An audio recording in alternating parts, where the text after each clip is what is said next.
이 딥다이브에 오신 것을 환영합니다. 오늘은 많은 분들이 좀 부담스러워 하시는 그 미국 자영업세 셀프 임플로이먼트 텍스 있잖아요.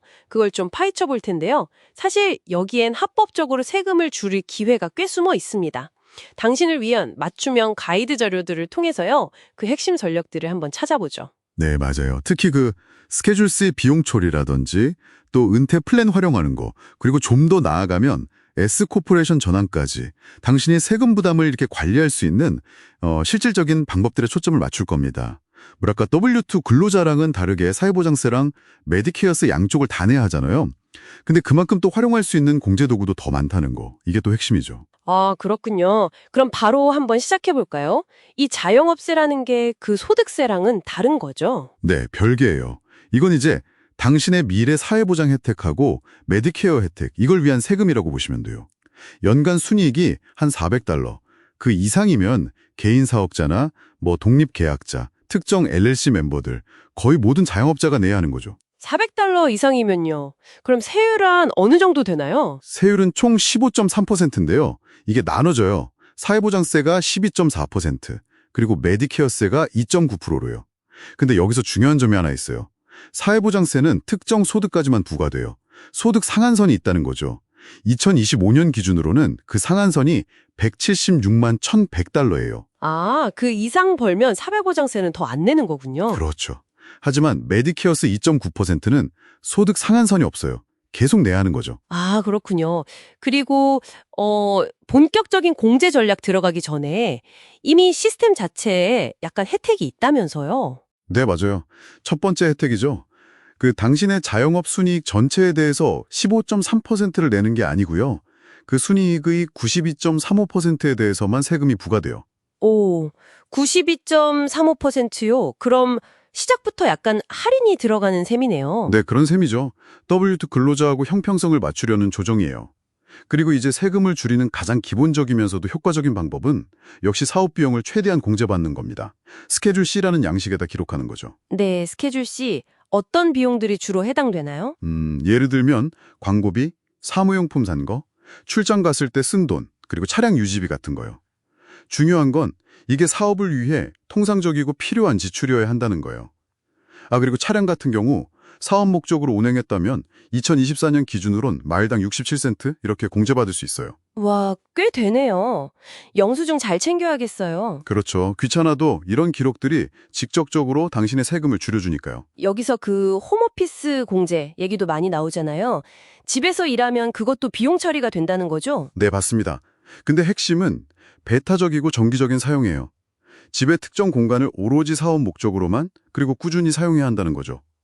그렇게 하면 그 공간만큼의 비용, 예를 들어 뭐 임대료라든지 유틸리티 비용, 보험료 같은 것의 일부를 공제할 수 있습니다. 계산은 어떻게 해요? 좀 복잡할 것 같은데? 두 가지 방법이 있어요.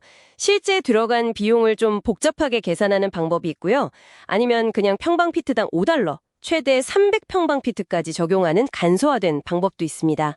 편한 쪽으로 선택하시면 돼요. 아, 간소화 방법도 있군요. 그럼 비용 공제 말고 또 다른 강력한 절세 전략은 없을까요? 은퇴저축 플랜이 정말 중요합니다.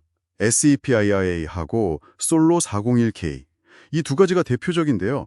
대부분의 1인 사업자에게는 아마 솔로 401k가 좀 더 매력적일 거예요. 솔로 401k요? 왜 그게 더 좋죠? 핵심적인 이유가 바로 이중적립 기능 때문인데요. 이게 뭐냐면 당신 스스로를 직원으로도 보고 또 당신의 사업체를 고용주로도 봐서요. 양쪽에서 돈을 넣을 수 있다는 거예요. 로트 옵션, 그러니까 세후 납입 옵션도 가능하고 플랜에서 대출받는 기능도 있고요. 2025년 기준으로 보면 이론적으로는 최대 $70,000까지, 만약 50세 이상이시면 추가로 $7,500 더해서요. 이만큼 적립하면서 세금을 미룰 수 있는 거죠. 와, $70,000면 정말 큰 금액인데요? 굉장하네요. 그럼 그 QBI 공제라는 건 뭔가요? 이것도 많이들 얘기하던데 최대 20%까지 공제된다고요? 네, 맞아요. 적격 사업소득, Qualified Business Income 공제인데요. 이것도 정말 강력한 혜택입니다. 조건만 맞으면 사업 순이익의 최대 20%를 추가로 소득 공제받을 수 있으니까요. 와, 20%나요? 네. 다만 여기엔 좀 조건이 붙어요. 당신의 정체 소득 수준이나 또 어떤 종류의 사업을 하느냐에 따라 제한이 있을 수 있습니다.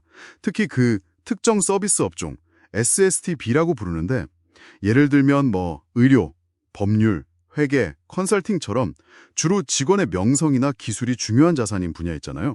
이런 데 해당하면 소득 제한이 좀 더 엄격해져요. 아, 그렇군요. 그럼 소득이 좀 더 높아지면 그 S코퍼레이션으로 전환하는 것도 고려해 볼 만하다. 이런 얘기도 있던데요. 이건 어떻게 작동하는 방식인가요? 네, S콥 전략은요, 핵심이 당신의 사업 이익을 두 가지로 나누는 거예요. 하나는 합리적인 급여, 다른 하나는 배당. 여기서 이제 결정적인 차이가 생기는데요. 급여로 받는 부분에는 직원과 고용주 간에는 FICA 세금, 그러니까 자영업세랑 사실상 같은 거죠. 15.3%가 부과돼요. 하지만 배당으로 받는 돈에는 이 사회보장세, 메디케어 세금이 전혀 붙지 않습니다. 아, 배당에는 그 15.3%가 안 붙는다고요? 네, 그래서 자영업세 부담을 잠재적으로 크게 줄일 수 있는 방법이 되는 거죠. 와, 이거 정말 흥미로운데요. 근데 아까 합리적인 급여라고 하셨는데 이게 좀 애매하게 들리기도 하거든요. 주의할 점 같은 건 없나요? 그거 아주 중요한 지적입니다. 맞아요. IRS가 이 합리적인 급여 수준을 정말 면밀히 봅니다. 그러니까 동종업계의 다른 사람들에 비해 너무 낮게 책정하면 문제 삼을 수 있어요. 아, 기준이 있군요. 네, 그리고 S콥을 운영하려면 또 그 급여 처리 시스템을 갖춰야 하고 별도로 법인 세금 보고도 해야 하거든요. 이런 추가적인 행정 부담이나 비용이 발생해요. 그래서 이걸로 아끼는 세금 효과가 이런 추가 비용이나 번거로움을 충분히 상쇄할 만큼 클 때, 그때 의미가 있는 전략입니다. 모든 자영업자한테 다 맞는 만능 해결책은 절대 아니에요. 그렇군요. 그럼 마지막으로 이런 전략들을 잘 활용하면서도 꼭 염두에 두어야 할 어떤 위험 관리 측면 같은 것도 있겠죠? 네, 있습니다. 자영업자는 예상 세금을 분기별로 나눠서 내야 하잖아요. 이걸 좀 소홀히 하면 벌금을 물 수 있어요. 그래서 안전항구 세이프 하버 규정이라는 게 있는데 예를 들어서 전년도에 낸 총 세금의 100%, 고소득자는 110%죠. 또는 올해 예상되는 세금의 90%를 미리 내는 방법을 활용하면 벌금을 피할 수 있습니다. 아, 분기별 납부 잊으면 안 되겠네요. 그렇죠. 그리고 또 하나 중요한 게 당신의 활동이 정말 사업으로 인정받는 거예요. 만약 이게 그냥 취미 활동으로 간주되면 비용 공제가 거의 불가능해지거든요. 결국에는요, 모든 수입하고 지출에 대해서 정말 철저하고 체계적으로 기록을 관리하는 거. 이게 IRS 감사 위험을 줄이는 가장 좋은 방법입니다. 네, 오늘 자영업세의 기본 개념부터 시작해서 비용 공제 극대화하는 방법, 또 강력한 은퇴 플랜 활용법, 그리고 좀 더 나아가서 S컵 전환이라는 고급 전략까지 다양한 절세 전략들을 짚어봤습니다. 중요한 건 역시 당신의 세금 부담이라는 게 그냥 고정된 숫자가 아니라 적극적인 계획과 선택을 통해서 충분히 관리될 수 있다는 점이겠죠? 맞습니다. 실제로 시뮬레이션을 해보면요. 어떤 전략을 어떻게 조합해서 사용하느냐에 따라서 유효세율이 30%대 중반에서 10%대 후반까지도 떨어질 수 있어요. 당신의 상황에 맞는 최적의 조합을 찾는 게 정말 중요합니다. 오늘 저희가 함께 파헤쳐본 내용들이 당신만의 그런 절세 로드맵을 그리는데 좀 도움이 되었기를 바랍니다. 네, 그리고 마지막으로 한 가지 더. 좀 생각해볼 거리를 던져드리고 싶어요. 오늘 저희가 이야기 나눈 QBI 공제 있잖아요. 이걸 포함해서 2017년에 있었던 대규모 세법 개정, TCJA라고 부르는데 여기에 포함된 많은 개인 및 자영업자 관련 조항들이 2025년 말에 만료될 예정이거든요. 아, 만료요?